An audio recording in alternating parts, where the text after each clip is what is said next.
안녕하세요. 이번에 OSI 체계층에 대해서 발표할 오전잘 설기 구도입니다. 목차 먼저 보고 가겠습니다.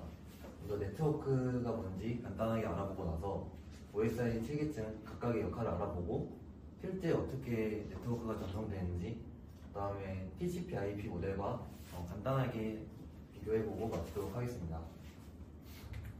먼저 네트워크에 대해서 알아보겠습니다. 가정을 하나 할 텐데요. 저희 대한민국에 프론트 서버를 띄우고 여기 미국에 백엔드 서버를 띄웠다고 가정하겠습니다. 이런 장거리 연결이 어떻게 될까요? 바로 인터넷을 통해서 연결이 되게 되는데요. 그림이 좀 추상적이기 때문에 좀 더 간소화시키고 자세하게 보겠습니다. 이런 식으로 이런 장치 간의 연결을 통해서 서버가 연결되게 되는데요. 이때 이 연결되는 장치를 라우터라고 합니다. 라우터는 이 네트워크 간에 이 데이터를 어디로 전송할지 결정하는 장치인데요. 패킷이라는 단위는 데이터 전송의 기본적인 단위라고 보시면 됩니다. 이때 네트워크는 결국 물리적인 이런 이진수 신호로 이루어지는데요. 이런 식으로 전압을 다르게 한다든지 해서 1과 0을 표현하게 됩니다. 그러면 어차피 통신도 이진수로 되는데 이렇게 물리적으로 연결이 됐잖아요. 그러면 이제 통신이 가능할까요? 결론부터 말하면 통신이 아직 불가능합니다. 왜냐하면 아직 통신에 대한 규칙이 없기 때문인데요. 저희도 이렇게 언어를 쓰지만 한 명은 한국어를 쓰고 한 명은 이렇게 영어를 쓰게 되면 통신이 안 되죠. 마찬가지로 이 인터넷 네트워크에서도 통신 규칙이 있어야만 서로 이야기가 통하게 됩니다. 이런 식으로 규칙이 나열되어 있는데요. 이 규칙 말고도 수많은 규칙이 있을 텐데 이 많은 기능을 하나의 프로토콜로 만들기는 어려울 겁니다. 저희도 코딩을 할 때 하나의 함수나 페이지에서 다 이렇게 작성을 하지 않잖아요. 마찬가지로 이 통신 규칙도 하나로 만들기 힘들기 때문에 이런 식으로 모듈화를 시켜서 1계층부터 7계층까지 나타내는 것을 OSI 7계층이라고 하는데요. 4계층부터 7계층까지는 소프트웨어의 영역, 1계층부터 3계층까지는 하드웨어의 영역이라고 봐주시면 될 것 같습니다. 이런 식으로 데이터가 바로 송신 호스트에서 바로 수신 호스트로 가는 것이 아니라 똑같이 7계층이 있게 되는데요. 데이터가 이런 식으로 한 계층씩 내려가면서 헤더가 붙게 되는데, 이렇게 헤더가 붙게 되는 과정을 저희는 캡슐화라고 하고, 이런 식으로 물리 계층에서 전달이 되어서 하나씩 헤더가 떼어가면서 결국에는 이런 똑같은 데이터를 받게 됩니다. 그렇게 하나씩 헤더를 벗기게 되는 과정을 디캡슐화라고 합니다. 그리고 이 각 계층에서 다룬 데이터를 PDU라고 하는데요. 헤더가 붙게 되면은 밑에서 하위 계층에서 상위 계층의 헤더를 포함해서 하나의 PDU로 보게 됩니다. 각 계층에 어떤 기능을 하는지 소개시켜 드리도록 하겠습니다. 먼저 위에서부터 하나씩 내려가게 될 텐데요. 어떻게 데이터가 캡슐화되는지 흐름을 중점으로 봐주시면 감사할 것 같습니다. 먼저 이 응용 계층은 사용자가 직접 상호작용하는 부분인데요. 저희가 버튼을 누른다거나 하는 이런 것들이 실제 애플리케이션 계층이라고 합니다. 이때 사용되는 프로토콜이 HTTP, FTP, SMTP 등 다운받거나 메일을 보내거나 웹에서 사용되는 이런 다양한 프로토콜들이 있는데요. 이 프로토콜들을 다 알아볼 수는 없기 때문에 가정을 하겠습니다. 저희가 이 파일하는 텍스트를 JSON 형태로 보내려고 하는데요. 이때는 HTTP 프로토콜이 사용되게 됩니다. 이 헤더에는 메소드를 어떤 걸 쓰는지, API 엔드포인트가 뭔지 이런 것들이 담겨서 이런 식으로 데이터 앞에 헤더가 붙게 되는데요. 헤더를 붙이고 이 데이터를 표현 계층으로 내리게 됩니다. 이렇게 내린 데이터를 표현 계층에서는 하나의 PDU로 보게 되는 것이죠. 표현 계층에서는 요청이나 응답에 대해서 인코딩을 하거나 디코딩을 하는 계층인데요.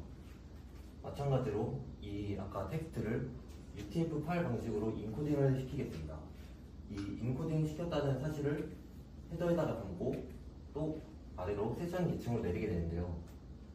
여기서는 송수신 측간 세션이라는 걸 설정하게 됩니다. 저희가 통신을 할 때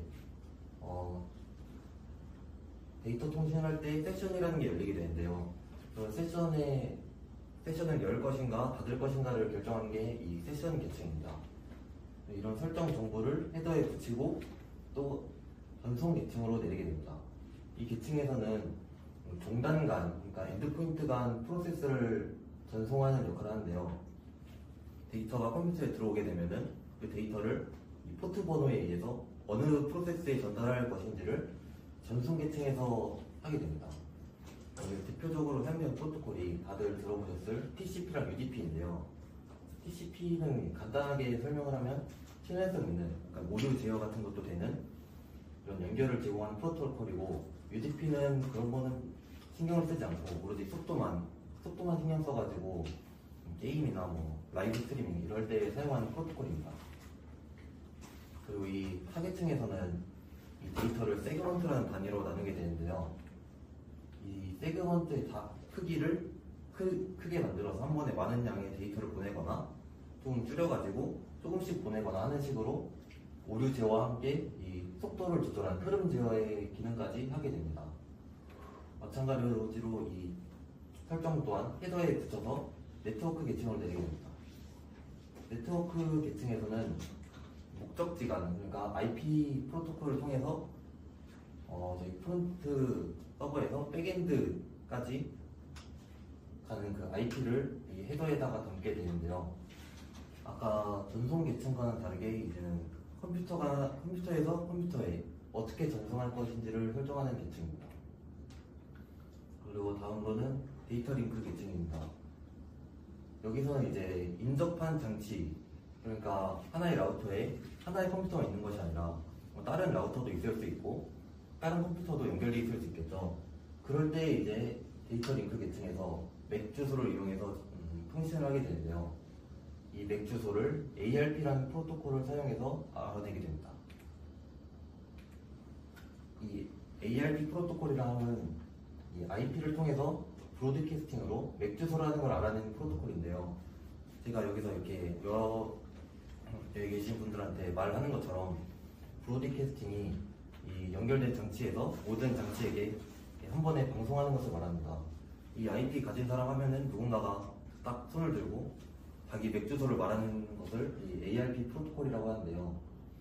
이 맥 주소는 IP는 사설 IP냐 공인 IP냐에 따라서 겹칠 수도 있고 한데, 이 맥 주소는 이 네트워크의 랜 카드에 각인되어 있어가지고 전 세계에서 유일한 번호를 가집니다. 그래가지고 이 스위치나 허브, 공유기 등에서 단말 장치로 이렇게 데이터를 전송할 때 필요하게 되는 주소입니다.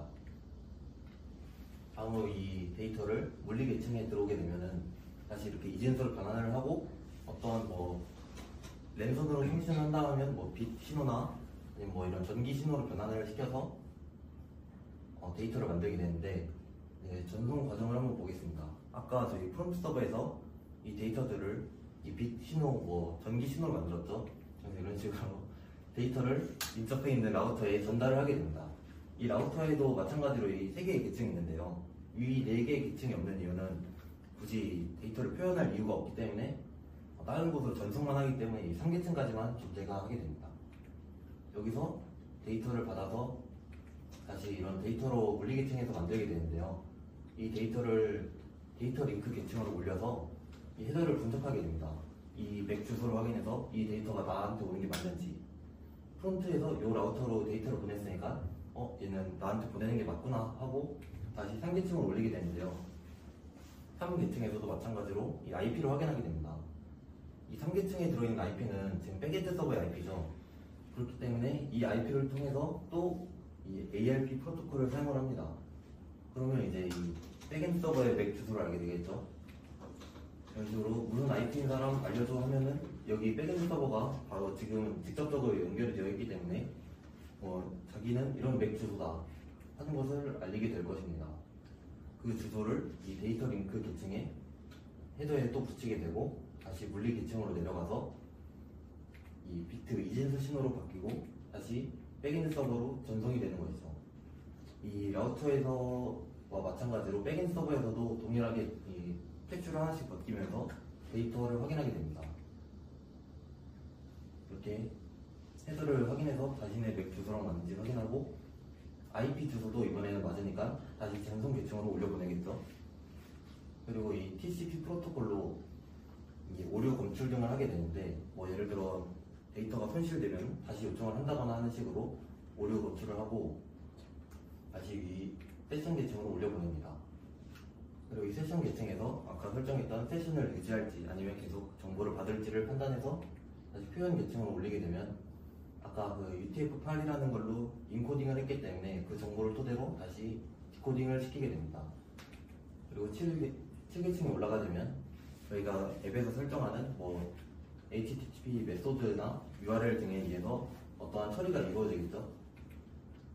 이런 식으로 프론트 서버의 7계층부터 백엔드 서버의 7계층까지 이런 식으로 데이터가 이렇게 쭉 내려갔다가 전송이 돼서 다시 응용 계층까지 도달하면 결국엔 동일한 데이터가 이렇게 통신이 되는 모습을 볼 수 있습니다. TCP/IP에 대해서 간단하게 알아볼 텐데요. 사실 기능적인 면으로서는 비슷한데 이런 식으로 7계층, 6계층, 5계층을 하나의 계층으로 이렇게 묶어주는 것입니다. 이러한 이유는 사실 OSI 7계층이 이렇게 표현을 했지만 실제로 네트워크 통신에 사용되는 것은 아니고 실제로는 이 TCP/IP 모델이 표준으로 이미 자리 잡았기 때문에 거의 TCP/IP 모델로 통신이 이루어진다고 보면 되고 OSI 7계층 그대로 이 네트워크 통신이 이루어지는 것은 아닙니다. 그냥 이 교육적인 용도로서 많이 사용되는 것 뿐이지 실제로는 그냥 TCP/IP 모델이 사용된다라고만 알아주시면 될 것 같습니다. 네, 이상으로 마치도록 하겠습니다. 감사합니다.